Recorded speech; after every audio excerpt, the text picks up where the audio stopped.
આજે આપણે બનાવીશું પાકા કેળાની બરફી। તો આજની મારી રેસીપી ગમે તો લાઈક શેર ને સબસ્ક્રાઈબ કરવાનું ભૂલશો નહીં।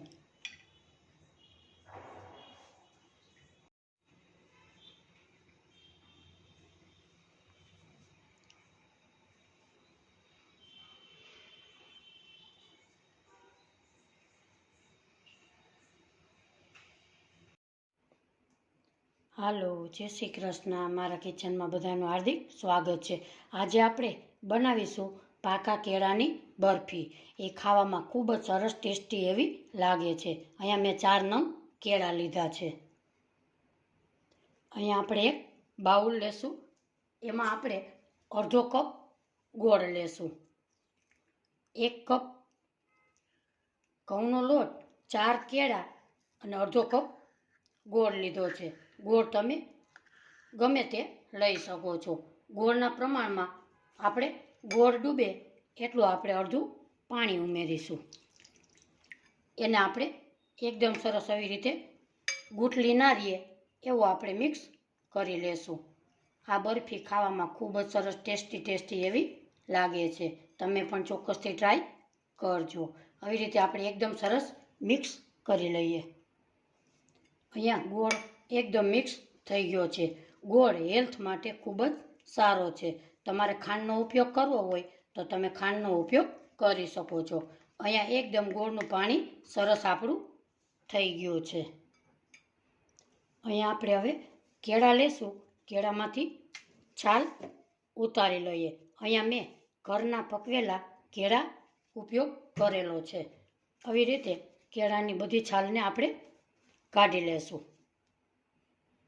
અહીંયા આપણે કેળાની છાલ ઉતારી લીધી છે। તમે કોઈ પણ કેળાનો ઉપયોગ કરી શકો છો।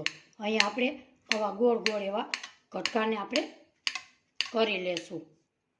આવી રીતે 4 કેળાના આપણે કટકા કરી લેશું, એટલે મિક્સરની જારમાં પીસવામાં એકદમ સરસ સ્મૂધી એની બને છે। કેળામાં ગુટલી ના રહે એની આપણે કાળજી રાખીશું। હવે આપણે મિક્સર જારમાં પીસી લેશું।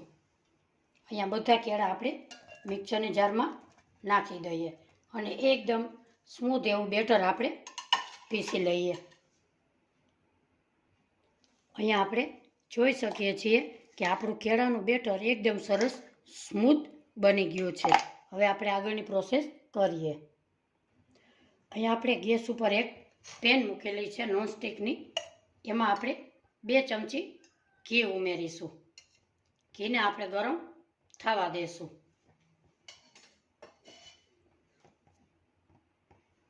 અહીંયા આપણું ઘી ગરમ થઈ ગયું છે, એમાં આપણે નાખીશું 4 બદામ, 4 થી 5 કાજુ અને 5 થી 7 એવા પિસ્તા। એને આપણે રોસ્ટ કરી લઈએ। આવી રીતે ક્રન્ચી થાય એવા આપણે રોસ્ટ કરી લઈએ। અહીંયા આપણે બદામ ને કાજુ એકદમ રોસ્ટ થઈ ગયા છે, એને આપણે એક પ્લેટમાં બહાર કાઢી લઈએ। હવે આપણે એ જ પેનમાં 1 કપ ઘઉંનો લોટ નાખીશું। ગેસની ફ્લેમ ધીમી રાખીશું। આપણે ઘરમાં યુઝ કરતા હોય એ જ લોટ આપણે અંદર ઉમેરવો છે। હવે આપણે ધીમી ગેસે એકદમ સરસ શેકી લેશું। ગેસની ફ્લેમ ધીમી રાખીશું। આમાં તમારે એવું લાગે કે ઘી ઓછું છે તો તમે 1 ચમચી એમાં ઉમેરી શકો છો। અહીંયા આપણે 1 ચમચી ઘી ઉમેરીશું। હવે આપણે લોટને એકદમ સરસ બ્રાઉન કલરનો થાય ત્યાં સુધી આપણે લોટને શેકી લેશું।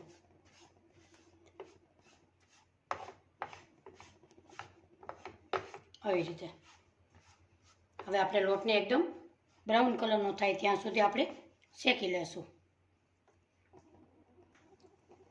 આપણો લોટ એકદમ સરસ શેકાઈ ગયો છે। એકદમ સરસ બ્રાઉન કલરનો લોટ શેકાઈ ગયો છે। ગેસની ફ્લેમ ધીમી જ છે। આપણે હવે નાખીશું કેળાની પેસ્ટ। બધી કેળાની પેસ્ટ આમાં ઉમેરી દઈએ આપણે।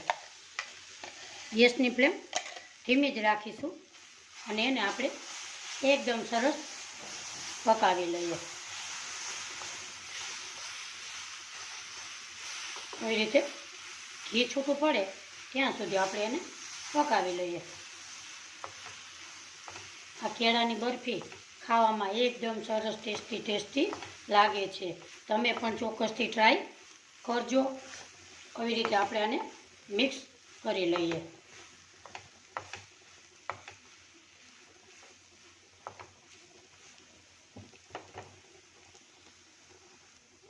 અહીંયા આપણે કેળાને એકદમ સરસ મિક્સ કરી લીધા છે. કેળામાં કચાપણ હોય તે નીકળી જાય છે. હવે આપણે ગોળવાળું પાણી કરેલું હતું એને આપણે ઉમેરી દઈએ. આવી રીતે એને ગાળી અને ગોળના પાણીને આમાં ઉમેરી દઈએ. એને પણ આપણે એકદમ સરસ મિક્સ કરી લઈએ. આવી રીતે આપણે મિક્સ કરી લઈએ એટલે એકદમ સરસ મેચ થઈ જાય. જો તમે ગોળનો ઉપયોગ ના કરો અને ખાંડનો ઉપયોગ કરો તો તમારે દળેલી ખાંડનો ઉપયોગ કરવાનો. હવે આમાં ફ્લેવર માટે નાખશું આપણે એલચી પાવડર, અડધી ચમચી એલચી પાવડર. એમાં નાખીશું થોડોક એવો ફૂડ કલર, એટલે એકદમ સરસ એનો કલર આવી જાય છે. એને આપણે મિક્સ કરી લેશું. એમાં નાખીશું આપણે બદામ, કાજુ અને પિસ્તા સોતળેલા હતા એને આપણે ઉમેરી દેશું. હવે આપણે આને મિક્સ કરી લઈએ.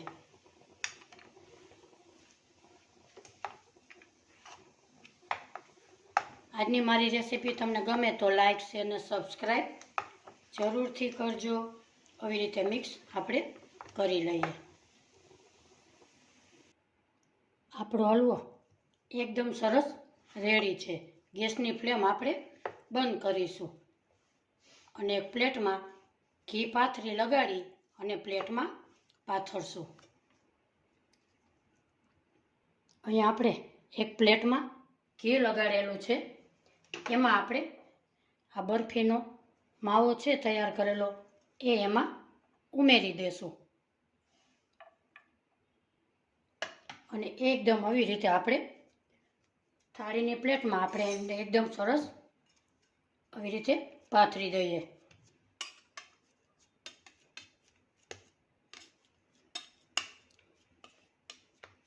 અહીંયા આપણે એકદમ સરસ પાથરી લીધો છે. આને 1 કલાક તમે ફ્રીજમાં સેટ કરવા મૂકી શકો છો. આવી રીતે આપણે એકદમ સરસ લીસું કરી લઈએ.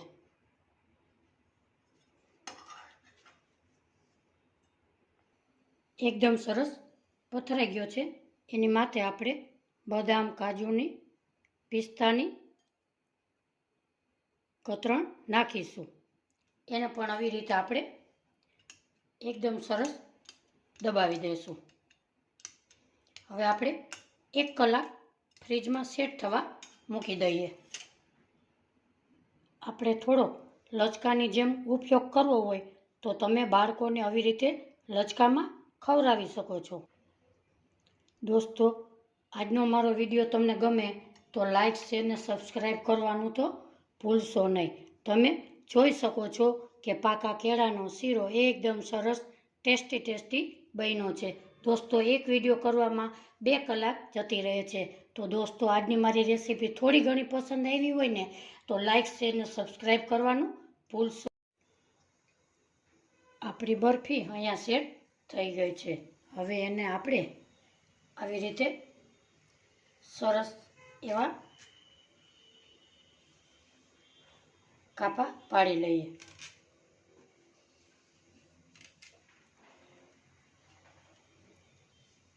તમારે પસંદ હોય એવા તમે કાપા પાડી શકો છો.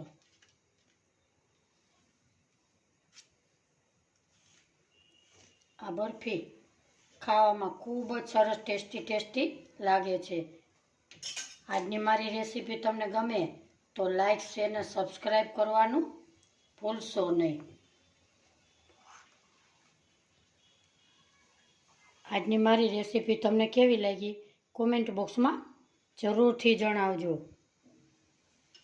આપણે જોઈ લઈએ કે આપણી બરફી એકદમ સરસ સોફ્ટ બની છે. તો આજની મારી રેસીપી ગમી હોય તો લાઈક, શેર ને સબસ્ક્રાઈબ કરવાનું ભૂલશો નહીં. ફરી મળીશું એક નવી રેસીપી સાથે. ત્યાં સુધી બધાને મારા જય શ્રી કૃષ્ણ.